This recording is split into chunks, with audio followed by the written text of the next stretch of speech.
sensitibo pong balita na babalot sa kontrobersya ang Kabataan Party List dahil sa mga umano'y sexual abuse incidents sa organisasyon. Itinanggi naman ng grupo ang aligasyong hindi nila tinugunan ang mga insidente.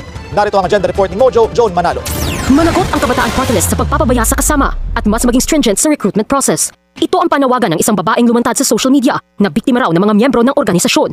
Sa magkakasunod na post sa Facebook, ikinuwento niya na hindi raw tinugunan ng Kabataan Party List ang kanyang sitwasyon matapos umano siyang ginahasa ng isang lalaking miyembro nito. Dagdag niya, hindi raw magkahiwalay ang accommodation ng lalaki at babae sa kanilang headquarters. Wala rin daw maayos na supervision sa kanilang shared space. Dahilan para maging prone nito sa mga ganitong insidente. Isinalaysay din niya na pangatlong sexual abuse incident na ang nangyari sa kanya bago pa magbigay ng mental health support ang organisasyon. Mula rin daw 2023 to 2025 ay magkakaibang tao ang nang-abuso sa kanya sa loob ng grupo. Sagot ng Kabataan Party List National President na si Julius Cantiga, inaasikaso na nila ang kasong ito magmula pa noong natanggap nila ang ulat. Ilang linggo na ang nakalipas. Sinikap din daw ng Kabataan Party List na alalayan ang biktima. Kasama na rito ang pagbuo ng disciplinary complaint, pagsasagawa ng investigasyon at pagbibigay ng access to mental health professionals para sa psychological first aid. Paglilinaw din ni Cantiga, hindi parte ng National Executive Committee ang akusadong miyembro at nasa ilalim na ito ng preventive suspension.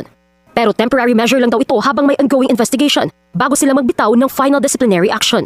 Suportado rin daw ng Kabataan Party List kung sakali mang magsasampa ng kaso laban sa akusado ang babaeng biktima. Nanawagan naman ang babaeng biktima sa Senado at sa Commission on Human Rights na imbestigahan na ang issue dahil ayon sa kanya, marami pang kaso ng pang-aabuso sa loob ng organisasyon.